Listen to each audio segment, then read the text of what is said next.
What's going on, people? Welcome back to the Nick J. Francis channel. The video is a little bit late, but as you can see by the thumbnail, I was actually at the game with my boy Steve, celebrating and being merry and watching us drive our way into the top four. Another exciting game. This season's just full of twists and turns. Like, one week I'm dreading the documentary coming out about Arsenal's season. The next week I'm loving the idea of the documentary coming out. I'm fascinated to see how much insight we're going to get into what's happening in the club, who's making decisions, who the big characters are. You know, we've all got our ideas from social media and stuff like that, but I really want to know because, you know, this season's absolutely all over the place with extreme highs and lows, and hopefully come the end of the season it's a happy story and not a negative one. We are into the top four. This is a PSA for all Arsenal fans. Do not get too excited. I said at the beginning of the season, top six with the youngest team in the league and an inexperienced manager.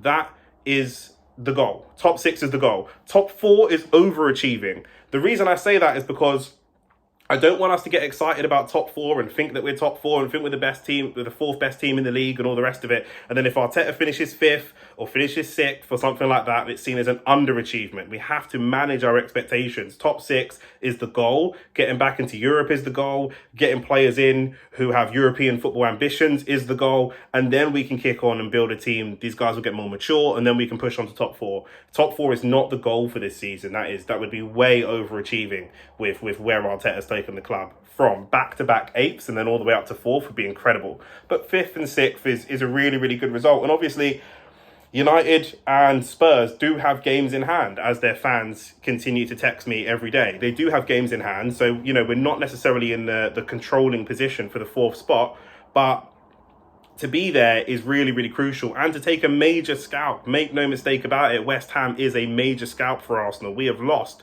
to every single team that we are competing against for top six. That's Man United, Chelsea, Liverpool, City, any of the guys that are battling it out with us, even the players or the teams that were near to us, like Brighton and stuff like that. We've taken draws from those games. So let's see what happens. You know, all eyes are going to be fixed on Man United, Brighton tomorrow morning. You know, let's see what happens. Hopefully Brighton can pull off a result there, but we'll see. We're not fully in the driving seat yet. So like I say, PSA to all Arsenal fans, let's calm down for a second. No Aubameyang again. No Aubameyang, as I predicted. Nick Stradamus predicted it. Lacazette was going to be the captain. He was the captain. He was captain against Southampton. 3-0 in a clean sheet. He's captain against West Ham. 2-0 in a clean sheet. You know, he's captaining the team to really, really good results. He is a leader.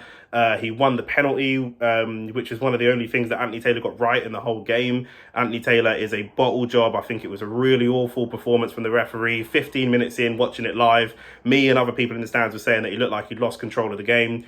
Awful performance, no consistency, but he gave us the penalty. It was a penalty, to be fair. Even David Moyes said it was a penalty. I know there was some controversy about the penalty, but even David Moyes agreed it was a penalty. We missed it, but listen, half time it was 0-0. I was very, very concerned because we could have been 2 or 3 up in that first half. We played good football. We created the opportunities. But I wasn't necessarily worried because I knew we had Smith Rowe to come off the bench. Martinelli was unbelievable. You know, I was concerned that they would come out and press us, but they just sat deep. You know, going into the game, I thought I probably would have taken a draw. I would have taken a 1-1. I would have taken avoiding a pasting. But again, maybe we have to have more faith in this team because they come out, they press them. I think West Ham sitting deep played into our hands a little bit, so I don't want to get over the top. But we were able to really take control of the game. A couple of hairy moments, as you'd expect, from corners, and Fornals having some shots here and there, which is what you'd expect. But once it went down to 10 men, it was only a matter of time before we started to pick them off. Martinelli with a great goal. I see a lot of people say Henry-esque, stepping in on the instep and great finish into the bottom corner. And I can't really argue. You know, love his work rate, not just what he's able to do, but his work rate, his ability. I always talk about mentality. That's the difference between good footballers and elite footballers, is the mentality. Messi and Ronaldo and these guys, people that are going to push and push and push and, you know, really in competition with themselves as much as competition with anybody else. Martinelli has that. He has the right attitude. But no Aubameyang again. And at the moment, the priority was to get a new striker anyway. That priority will continue. It doesn't look like he's going to be involved in the Leeds game, and it looks like he could be on his way out in January. And this may be a blessing in disguise. You know, this is Aubameyang who scored 4 goals so far this season and only 10 goals last season. This isn't the 20 goal plus Aubameyang we were seeing a couple of seasons ago, and his mentality isn't quite there. You know, I don't think he's going to be like an Ozil that will be happy to rot on the bench. I think he'll want to go and play. And listen, the relationship, as lots of relationships do, just goes stale. And it looks like the relationship, you know, mentally he's not quite there, and maybe it's best for everybody involved. I don't think this is a situation, I know he's pissed us off as Arsenal fans, but I don't think it's a situation where we need abuse. It's not a situation where we need hatred and vitriol. It's just a situation where it's probably best for everyone if he moves to another club. You know, and he's obviously not comfortable here. His brain and his heart isn't quite in it. So let him go, and that's certainly what we'll look at doing in the January transfer window.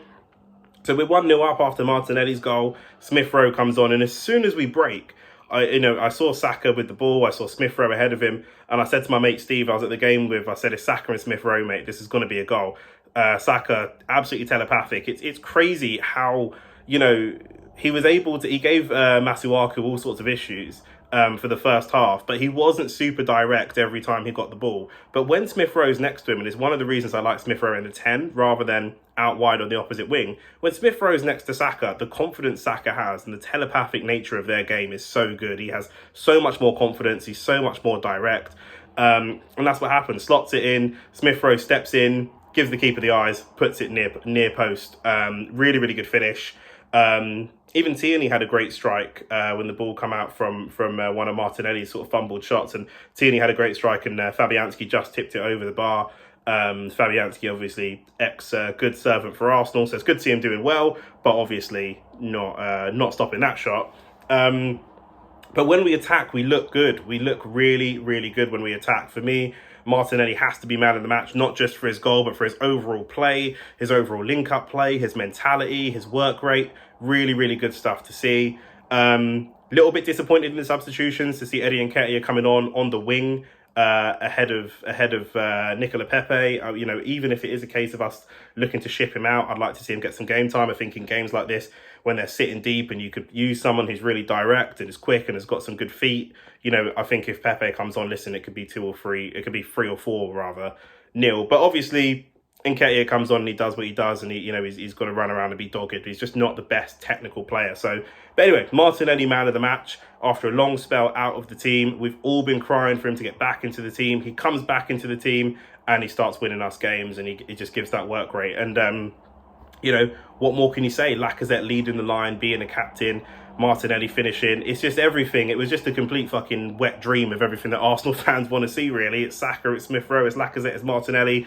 You know, Odegaard doing a little bit as well. It's great. The only negative, if there are going to be any negatives, is Granit Xhaka. You know, when a team isn't pressing us and the game is quite slow, I could see why he done really, really well in the Bundesliga. I could see him doing really well in the Italian league, where the game is quite slow and people aren't pressing him. He's got a great passing range. He's got a great long passing. Short passing's okay. Long passing is really, really good when the game is stretched, especially popping the ball in behind. A couple of great balls from Granit Xhaka. He's got a great shot from the edge of the box. He can take good free kicks.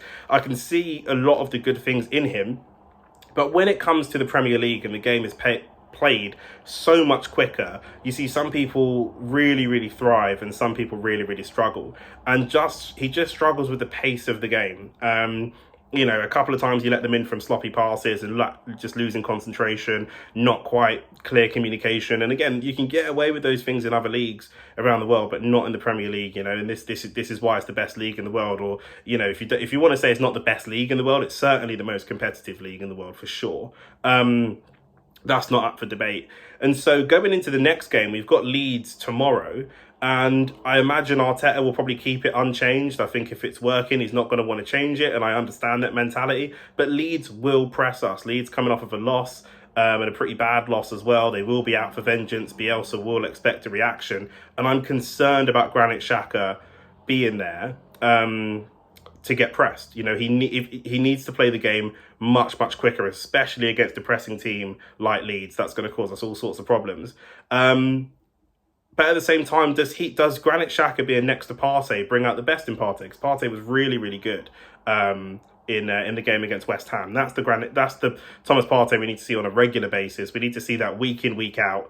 And again, the club has some sort of responsibility. I know it's down to him to pull the best out of himself, but the club has a responsibility to give him the best possible defensive midfield partner so that he can push a little bit further up the pitch and be the guy that's dictating the game from a forward-thinking perspective and not from a backwards perspective. Because defensively, he's not great. But going forwards, spreading the ball, especially when you've got Saka and Smith Rowe and Martinelli and runners that are going to run in behind. Hopefully we have a new striker that runs in behind as well. He can do that job, but he needs a good, solid foundation next to him. So I'm concerned going into the next game that Granit Xhaka will probably start against Leeds, because I think that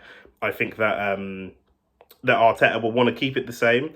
But listen, again, the key thing here, Martinelli man of the match, top 6 is still the goal. Yes, we're in top 4 position. There's people with games on hand. Any points that we rack up now are just points to try to guarantee us that top 6 spot. And if top 4 happens, that's because Spurs and Man United have dropped the ball. But we can't control that. In life and in football, you can only control what you can control. So let's not try and control them. Let's focus on ourselves. We go again tomorrow. We have to bring that intensity. Even, intensity is a word that Arteta always says when he's talking about Arsenal. We need intensity. We need to be more. Every time we lose a game, it's intensity, intensity, intensity. We won a game, and it was David Moyes that said Arsenal were really, really intense, and he was impressed with our intensity in that game. So we know what we need to do. It's just a case of doing it on a consistent basis. I think that we should get past Leeds. I don't know if we'll keep a clean sheet. Another clean sheet for Aaron Ramsdale. Again, I won't talk too much about him because I talk about how much I love Aaron Ramsdale in every video. But tomorrow against Leeds, I'm concerned about us keeping a clean sheet, especially with Xhaka in the team. But I'm confident we can score goals. We were quite wasteful against West Ham, and I think this team will only get sharper and sharper with better link-up play and more experience playing together. So I would go for 3-1 tomorrow against Leeds. I know that it's away. I don't care. I think that 3-1 should be the target, because I'm just concerned about having that midfield still a little bit. But as I keep saying every video, striker, DM, winger, and we could be onto something special with this team.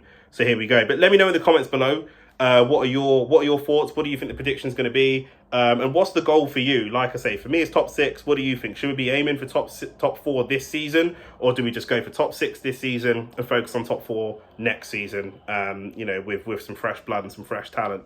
Let me know what you think. Yeah, thanks for tuning in. Cheers, guys.